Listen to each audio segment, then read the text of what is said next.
오늘 우리 주실 하나님 말씀은 고린도전서 11장 1절 말씀. 자존 열고 제가 봉독합니다. 제가 봉독할 때에 하나님 음성을 들으시기 바랍니다. 내가 그리스도를 본받는 자가 된 것 같이 너희도 나를 본받는 자가 되라. 아멘. 우리 앞뒤로 인사하실까요? 사랑합니다. 축복합니다. 예, 오늘 예배 오신 모든 성도 여러분들, 또 영상으로 함께하는 우리 성도 여러분들, 주님의 이름으로 사랑하고 축복을 드립니다. 여러분, 성경에는 위대한 인물들이 참 많이 있습니다. 내가 좋아하는 인물들, 또 내가 존경하는 인물들. 자, 여러분 누가 떠올려지십니까? 믿음의 조상 아브라함도 떠올려지죠. 또 이스라엘 백성들을 홍해를 가르고 10가지 재앙을 일으키고 또 광야에서 놀라운 기적을 일으켰던 모세도 생각이 나죠. 골리앗을 물리친 다윗의 믿음과 용맹함도 생각이 나고요. 또 그 누구하고는 비교할 수 없는 솔로몬의 지혜도 생각이 나기도 합니다.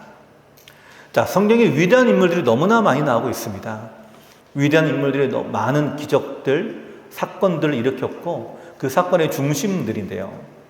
근데 이들 중에 어느 누구도요, 자신을 향해서 나를 본받으라 라고 말한 인물은 단 한 사람도 없다는 사실이죠.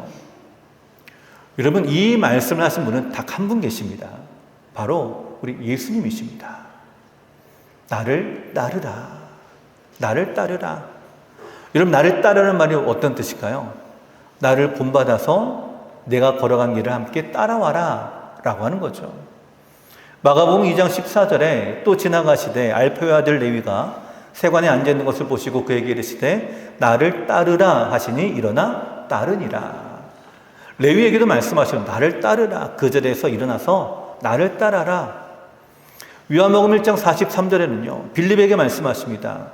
이튿날 예수께서 갈릴리로 나가려 하시다가 빌립을 만나 이르시되 나를 따르라 하시니. 나를 따르라. 베드로에게도 야고보, 요한, 안드레, 12제자에게도 동일하게 말씀하고 계시죠. 여러분, 예수님의 제자는 예수님을 본받고 예수님의 길을 따라가는 사람들입니다. 그래서 이 예수님의 사도된 바울 역시 마찬가지입니다.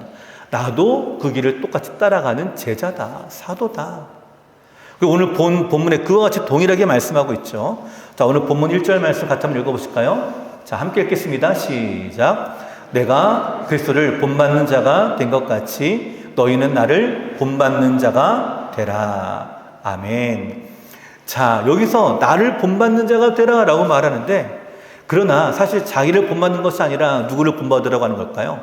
예수님을 본받으라 라고 말합니다. 내가 그리스도를 본받는 자가 된 것 같이, 내가 주님을 본받는 것과 같이 이것을 본받으라 라고 하는 거죠. 여러분, 사도 바울은 예수를 본받는 자였습니다. 그래서 예수님을 따라가려고 했고, 예수님을 바라보았고, 예수님을 닮아가려고 했고, 그분이 하는 모든 일들을 함께 하기를 원했습니다. 그리고 오늘 우리에게 권면하시죠. 내가 예수를 본받는 자가 된 것 같이 너희도 나를 본받는 자가 되라. 여러분, 사실 이 말은요, 나를 본받아라 라고 하는 이 뜻은 뭐냐면 내가 예수를 본받는 것을 본받아라 라는 거예요. 내가 예수님만 보고 있고 예수님만 따라가고 있고 예수님만 닮아가려고 하고 예수님까지 내가 자라가려고 하고 이것을 본받아서 너희도 함께 예수님을 본받으라 라는 것이 오늘 본문의 내용입니다. 자, 그러면 사도 바울은 어떤 부분에서 예수를 본받고 있었는가 우리가 함께 살펴보며 우리도 똑같이 본받는 자가 되는 우리가 되기를 간절히 소원을 드립니다. 자, 무엇을 본받아야 되는가? 첫 번째로 사도 바울의 감사를 본받는 자가 되십시오. 여러분, 사도 바울은요, 자신이 종이 된 것, 사도가 된 것, 직분자가 된 것, 이 자체가 은혜요 감사라고 합니다. 디모데전서 1장 12절에 사도 바울은 이렇게 자기를 고백합니다. 나를 능하게 하신 그리스도 예수 우리 주께 내가 감사함은 나를 충성되이 여겨 내게 직분을 아끼심이니. 아멘. 여러분, 여기 사도 바울은 내가 직분을 맡겨주신 이 일에 감사하다라고 고백하고 있죠. 왜 이 감사가 나올까요? 그 이전에 사도 바울이 어떤 삶이었는가라는 걸 우리가 알기 때문이죠.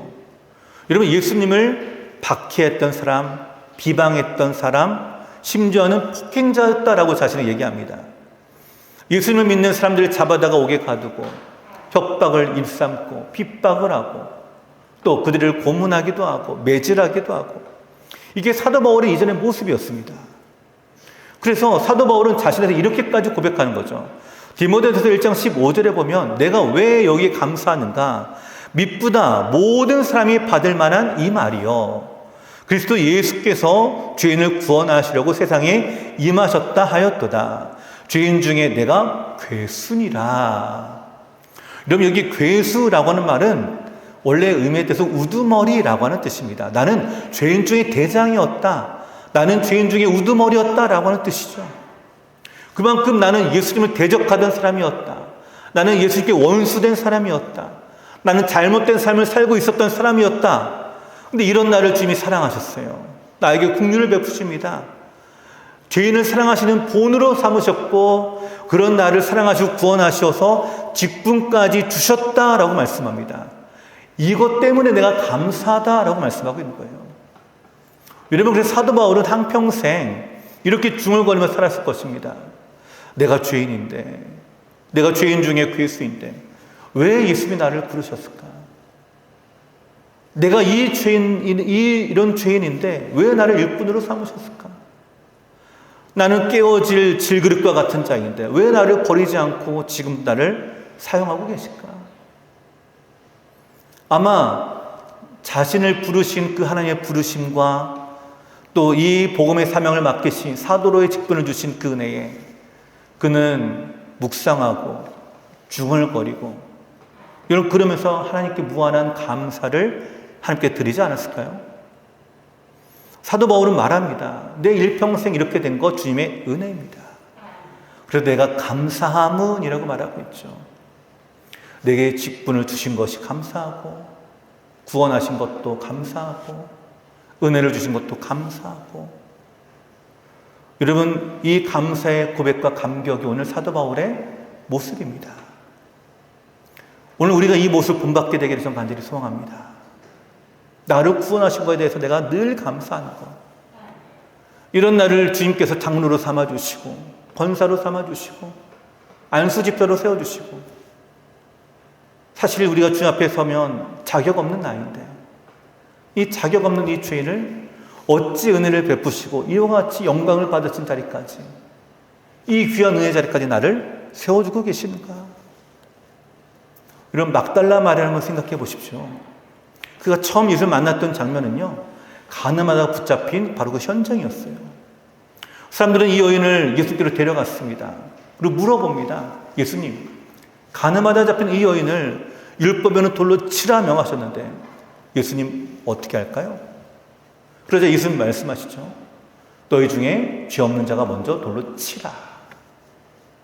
그때 많은 사람들이 양심의 가책에 찔려서 다 돌아갔다라고 말하고 있죠. 자, 이제 예수님만 남았습니다. 예수님 물어보십니다. 너를 정죄하고 너를 돌로 치는 자는 다 어디 있느냐? 아무도 없습니다. 나도 너를 정죄하지 않으니 가서 다시는 죄를 짓지 말라. 여러분, 막달라 마리아가 그 자리에 왔을 때에 아마 그는 이렇게 생각했을 거예요. 아, 내 인생은 끝났구나. 사람들이 율법은 돌로 치라고 명했다. 어떻게 하셨습니까? 이 말을 들었을 때 이 막달라 마리아는요, 마치 사형 선고를 받은 것과 같았을 것이에요. 아, 나는 이제 죽었구나. 나는 살 길이 없구나. 자신도 아는 거예요. 율법으로 이것이 죄인이라는 거예요. 돌로 치면 자기가 죽을 거라는 걸 알고 있습니다. 그런데 어떻게 해요? 자기의 삶에 소망은 전혀 없구나. 그런데 예수님이 살 길을 열어주셨습니다. 예수님 소망을 주셨어요. 살려주십니다. 그러니 그 일평생 어때요? 예수를 따라가요. 여러분, 예수님께서 고난을 받으시고 십자가를 죽으셨습니다. 3일 만에 부활하셨죠. 그 빈 무덤을 처음 본 사람이 누구입니까? 이 막달라 마리아예요. 예수님을 따라가니까, 그 은혜에 너무나 감사하니까, 내가 죄인 중에 괴수였고 나는 그 자리에서 죽을 수밖에 없던 나였는데 주님이 나를 살려주시니까 내가 너무나 감사하니까 일평생 주님을 따라갑니다. 예수님이 일생을 사역을 하실 때, 이 땅에서 사역을 하실 때 옆에서 함께 거들고 함께 섬기고 함께 음식을 준비하며 예수님만을 졸졸졸졸 따라다니는 사람이 막달라 마리아였어요. 왜 그랬을까요? 그 은혜에 감사하기 때문이죠. 나에게 주는 은혜가 너무나 감사하니까. 그 은혜에 감사해서 내가 이렇게라도 내가 감사해야지. 죄인 중에 내가 괴수였는데 이렇게라도 내가 감사하고 이렇게라도 내가 주 앞에 섬겨야지. 자, 사랑하는 성도 여러분, 한국교회 아버지라고 불리는 이기풍 목사님은 제주도 선교를 시작할 때 그리고 전라도에서 순교하실 때까지 평생 새벽마다 강대상을 붙잡고 울면서 이렇게 고백하셨다고 합니다. 나는 죄 중에 괴수이다. 나는 죄인 중에 괴수이다. 이렇게 부르셨다고 합니다. 지난주 사업자 신방하다가 우리 김관장로님 사업장에 들려서 함께 교제를 나누고 3시간 함께 이제 말씀 나누는 시간이 있었는데 우리 장로님 그 말씀 하시더라고요. 예수 만나기 전에 내가 이제는 어떤 삶이었는지를 알면 깜짝 놀라신다고. 그러면서 그 이전에 내가 지었던 그 죄를 씻기 위해서 하나님 앞에 내가 지금까지 화장실 청소하는 것을 내가 놓지 않고 있다고. 저는 왜 매년마다 또 매 주일마다 왜 청소하는지 몰랐습니다. 근데 그 마음에 하나님이 나를 부르시고 장로까지 세워주시고 은혜 주시고 그게 감사하니까 내가 그거라도 하면서 내가 섬겨야지. 그러게 벌써 10수년이라고 하시더라고요. 제가 깜짝 놀랐습니다. 그 말씀 들으면서. 마음에 그 감사가 잊혀지지 않으니까 그 이전에 내가 어떤 삶이었는데 내가 기억을 하니까 지금 주신 것이 너무나 감사하고 너무나 은혜가 되니까 여러분, 그래서 그런 헌신들이 나오지 않겠습니까? 오늘 사도 바울도 이렇게 말합니다. 내가 하나님께 감사함은 나에게 이 직분을 맡겨주시기 때문이다. 그 이전에 내가 어떤 자였는데. 여러분, 사도 바울은 그래서 감옥에서도요, 감사합니다, 찬양합니다. 하나님께 늘 어디에 있든지 복음을 전하다가 고난을 당해도 환난을 당해도 어려움을 당해도 감사합니다. 여러분, 사실 사도 바울이요, 몸이 성한 사람은 아니었어요. 그가 예수님 만나고 죽기까지 16년의 시간인데 그 16년 동안 그의 몸은 노쇠해지고 병약해지고, 그래서 항상 선교여행을 보면은요, 의사였던 누가가 옆에서 항상 보살피면서 살았던 사람이 바로 사도 바울이에요. 그러니까 복음을 전하면서 몸이 아픕니다. 말도 잘 나오지 않을 때도 있습니다. 그 안에 항상 육신에 가시가 있습니다. 그래도 내가 항상 감사함은 내가 이 직분을 하나님께서 나에게 맡겨주신 것, 내가 최선을 다해서 내가 너무나 감사하니까 내가 이 사명 감당하는 것이 바로 주님의 뒤를 따라가는 내 모습이다라는 것을 그는 늘 기억합니다. 오늘 이 감사의 본이 우리의 본이 되기를 간절히 손을 드립니다. 그러면 바울의 감사를 여러분 본받으십시오. 우리도 바울의 감사를 본받아서 우리를 구원하신 그 은혜에 늘 감격하고 어떤 상황에서도 감사의 본이 되는 저와 우리 성도 여러분 되시기를 간절히 소원을 드립니다. 두 번째로요, 바울의 영적 성숙을 이루고자 하는 의지를 본받으십시오. 영적 성숙을 이루고자 하는 의지라고 제가 말씀드렸습니다. 의지. 내가 주님께까지 자라가겠다라고 하는 이 모습, 내 신앙, 내 뿌리를 더 깊이 내리기 위해서 몸부림을 치겠다라고 하는 이 점을 여러분 본받아야 됩니다. 사도 바울이 주를 만난 이후에 그의 신앙이 어떻게 성숙되어져 나갔는가, 여기에 대해 쓴 책이 추적 사도 바울의 16년이라고 하는 책입니다. 주님을 만난 이후에 순교당하기까지 16년 동안 그의 신앙은 어떻게 발전되었을까라는 거죠. 어떻게 발전되었을까. 그리고 이 발전된 흔적들을 그가 쓴 서신서, 총 13개의 서신서를 가지고 분석하고 살펴보았는데요. 우리가 생각하기에는 이제 사도로 부르심을 받고 이제 복음을 전하면서 그가 그렇게 자랐기 때문에 이 사명 감당하고 있는 것이 아닐까라는 생각이 듭니다.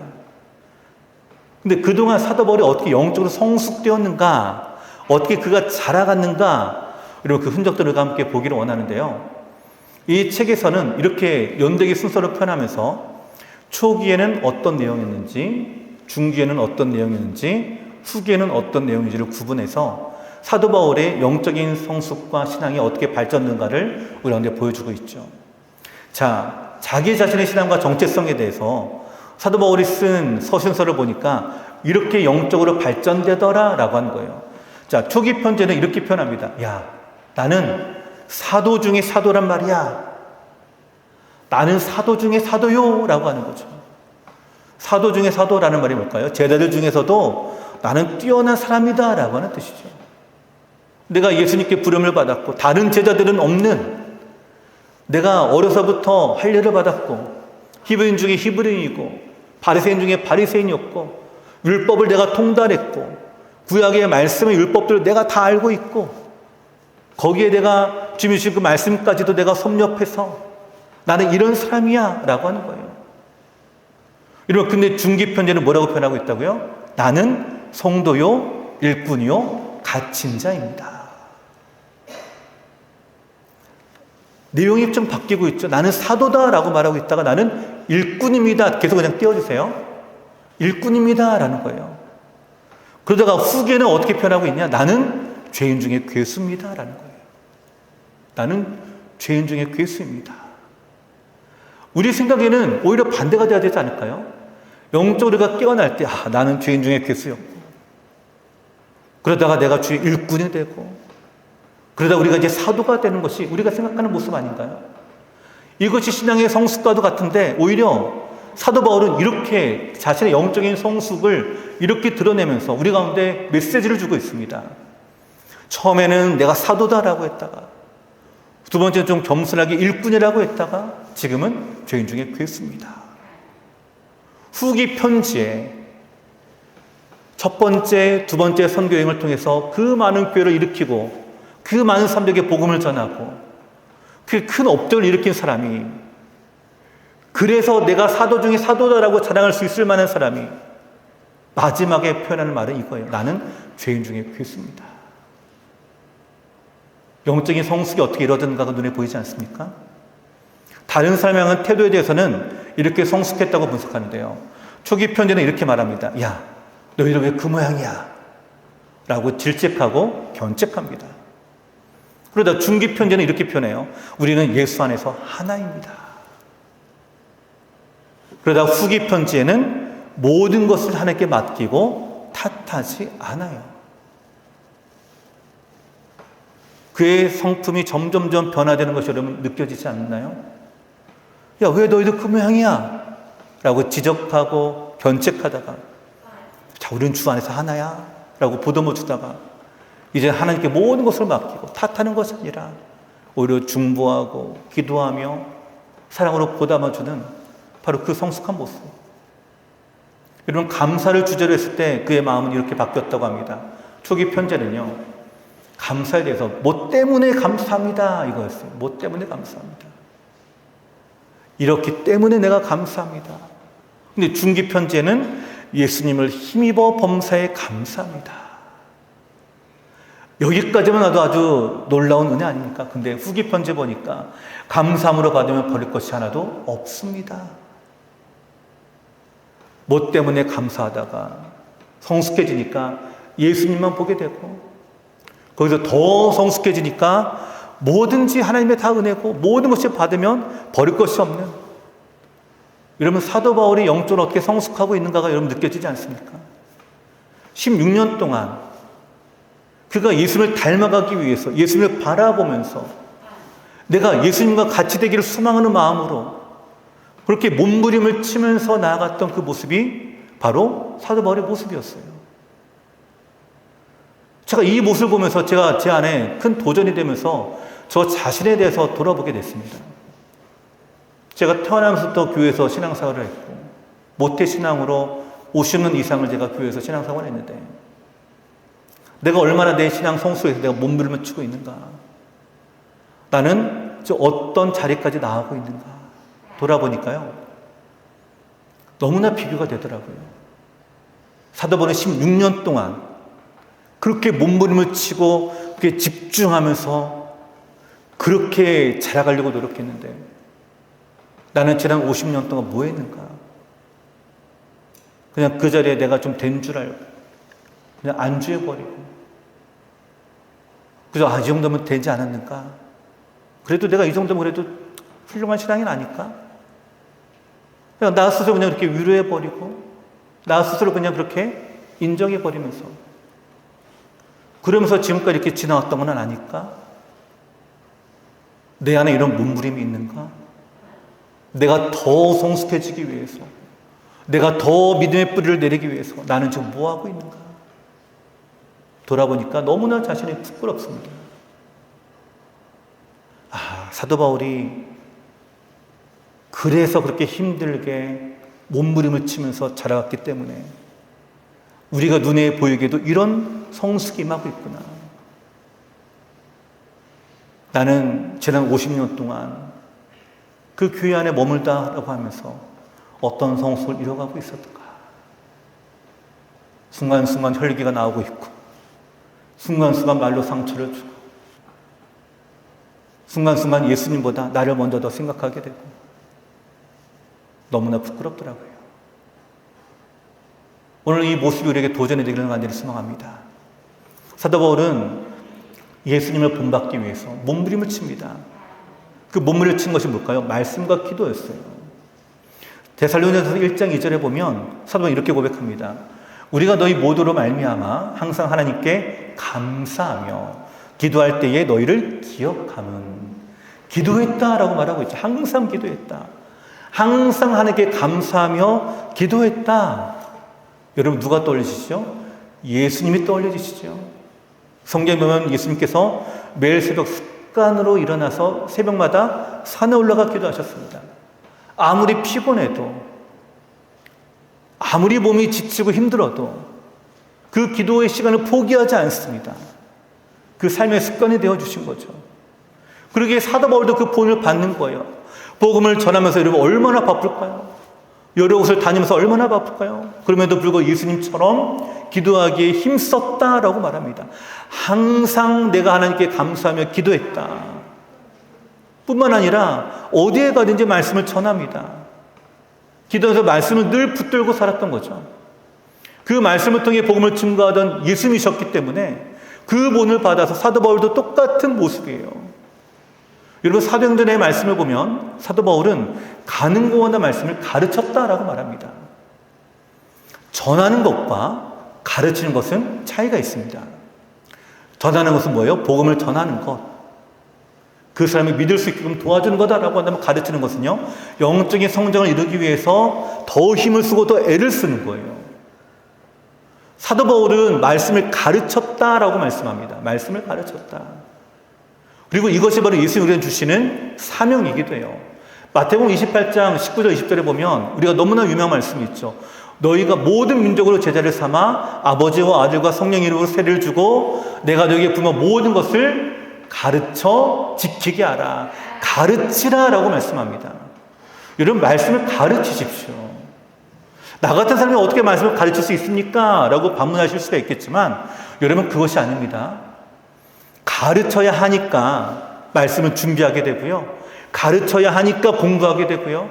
가르쳐야 하니까 말씀 묵상하게 되고 가르쳐야 하니까 그 말씀을 나의 말씀으로 소유하게 됩니다. 여러분에게 장로, 권사, 안수집사 직분을 주신 이유는요. 말씀을 가르치기 위해서 주신 거예요. 말씀을 가르치기 위해서. 근데 내가 모르면 가르칠 수 있어요? 없어요? 안 되죠. 그러니까 내가 알아야 됩니다. 그러니까 내가 배워야 되는 거예요. 여러분 학교에 가면 우리 교사들이 수업을 할 때에 정말로 줄줄줄줄 나와서 수업을 하죠. 우리가 보면 막 놀랍니다. 학생들이 막 배우죠. 이게 어디서부터 나왔을까요? 여러분 같은 수업의 내용을 가지고요. 1반에서 합니다. 2반에서 합니다. 3반에서 합니다. 4반에서 합니다. 이거를 1년하고 2년하고 3년하고 그 같은 내용을 이렇게 수십 번 반복해서 하게 되면 어떻게 돼요? 안 보고도 줄줄줄 나올 수가 있게 되는 거예요. 처음에는 힘들죠. 안 되니까. 내 것으로 안 되니까. 근데 한 번 가르쳐보고 똑같은 걸 또 가르쳐보고 또 가르치다 보면은 우리도 모르게 이것이 마음에 각인이 돼가지고 줄줄줄 나오고 있는 거예요. 줄줄줄.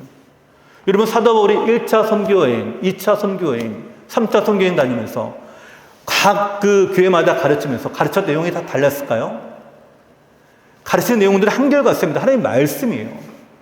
이 말씀을 가르치고 또 가르치고 또 가르치니까 그 안에서 가르치는 내용들도 풍성해집니다. 근데 안 가르치면요? 몰라요. 우리가 왜 말씀을 모를까? 내가 안 가르쳤기 때문에 모르는 거예요. 여러분, 직분을 주신 이유는요, 가르치기 위해서 주셨습니다.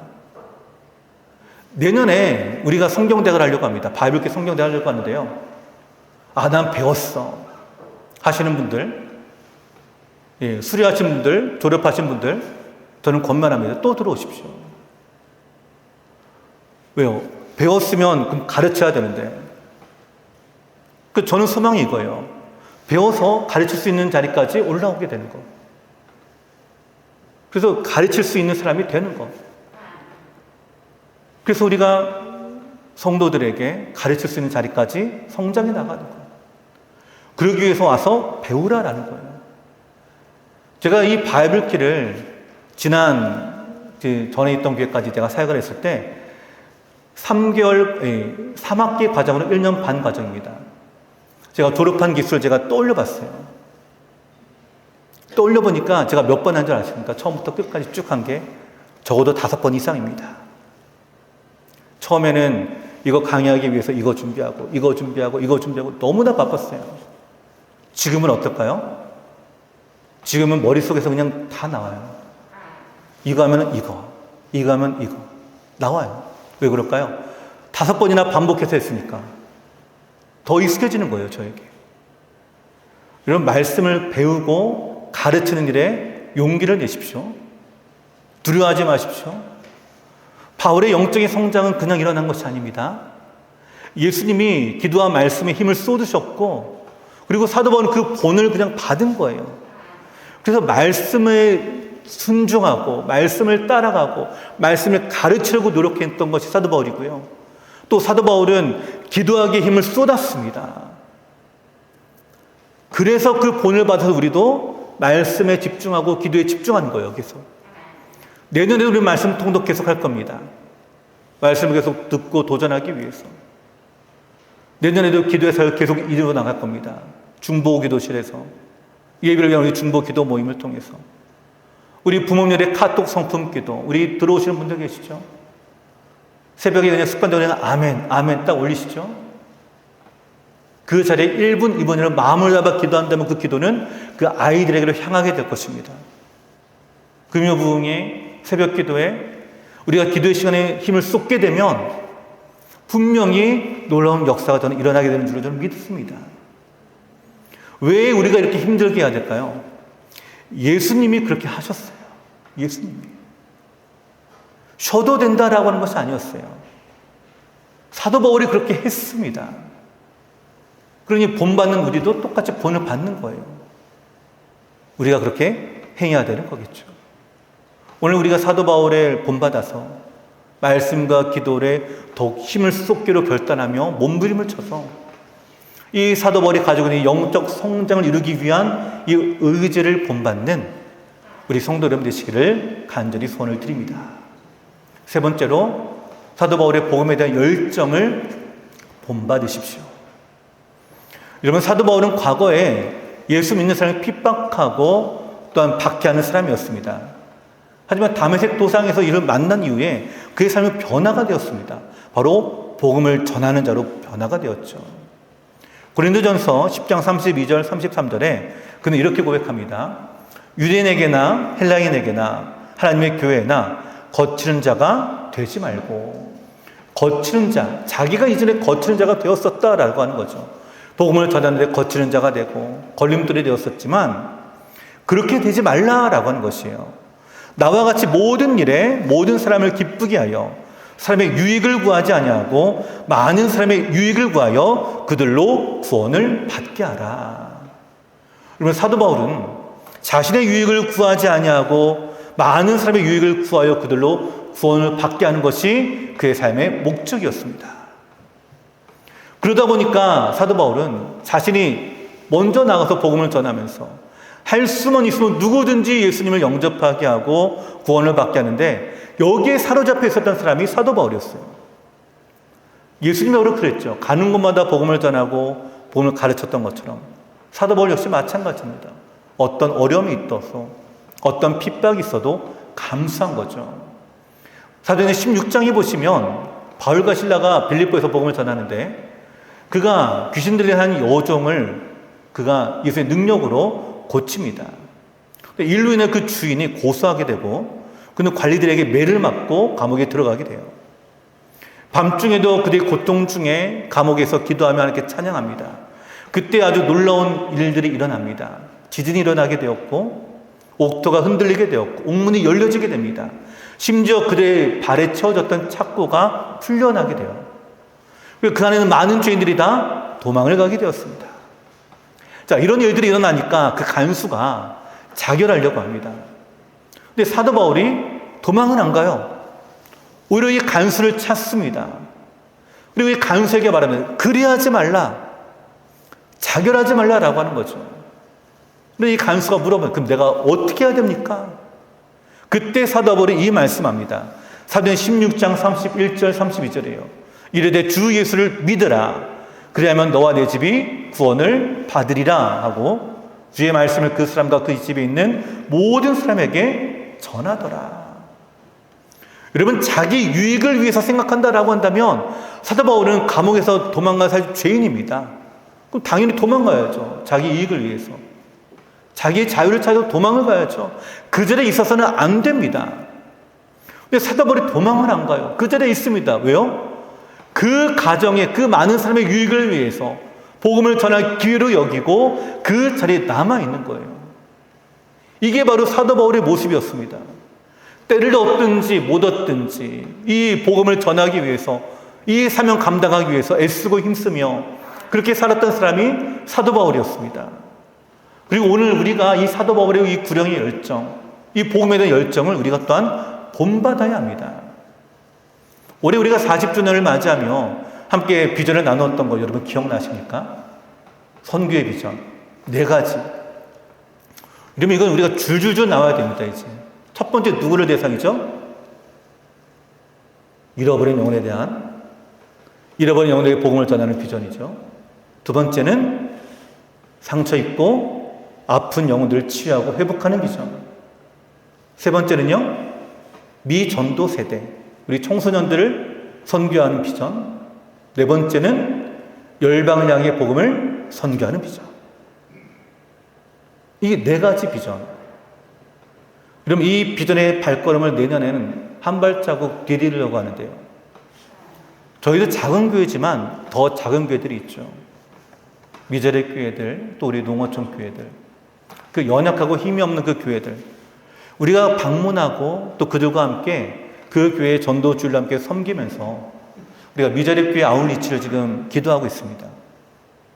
우리가 전도주일로 계획을 하고 그날 우리가 함께 팀이 가가지고 주일 예배를 함께 드리면서 그 초대된 그 모든 마을 주민들과 함께 예배를 드리고 찬양하고 함께 은혜를 나누고 또 함께 식사 준비해서 함께 먹고 복음을 전하고 또 정성스러운 선물도 준비해서 교회가 그렇게 전도잔치를 한번 할 수 있도록, 그래서 그 교회가 그 주변에 전도할 수 있는 동기와 원동력을 마련해 줄 수 있게 된다면 여러분, 그 교회가 더 힘써서 서갈 수 있지 않겠습니까? 저는 이 미자립 교회의 아웃리치가 선교와 더불어서 또한 이웃사랑의 실천이라고 저는 믿습니다. 우리가 이웃과 어떻게 사랑을 나눌 것인가, 제가 이걸 가지고 계속 고민하고 있었거든요. 근데 이것이 우리에게는 선교와 전도의 훈련의 장이 되고 또 그 교회 지역 주민들에게는 우리가 이웃사랑을 실천할 수가 있고 또 그 교회는 또 함께 성장할 수 있는, 그래서 함께 성장하고 함께 선을 우리가 끼칠 수 있다면 하나님이 기뻐하실 것이다 라고 하는 믿음이 생겼습니다. 그렇게 받은 은혜를 가지고 또 어떻게 해요? 교회로 돌아와선 또 우리 교회 전도의 원동력으로 삼는 거죠.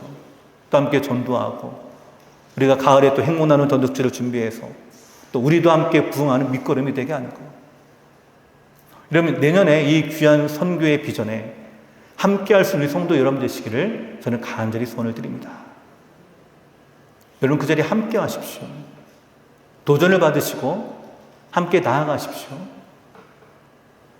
하나님께서 우리에게 주신 이 예수를 본받아서 우리도 똑같이 본받아 우리가 함께 나아가고자 합니다. 왜냐하면 예수님이 그런 삶을 사셨기 때문에 그래요. 여러분 예수님이 어떤 삶을 사셨습니까? 어디에 가든지 복음을 전하시고 어디 가든지 치유하시고 어디 가든지 하나님의 은혜와 나라를 선포하시고 그럼 그 본받는 우리 역시 그와 같은 삶을 살아야 되는 거겠죠. 여러분 예수를 여러분 본받으십시오. 사도 바울을 여러분 본받으십시오. 사도 바울은 말합니다. 내가 그리스도를 본받는 자가 된 것 같이 너희는 나를 본받는 자가 되라. 사도 바울이 예수를 본받는 것을 본받으라 라고 하는 거예요. 저는 이 말씀을 보면서 이런 생각이 들었습니다.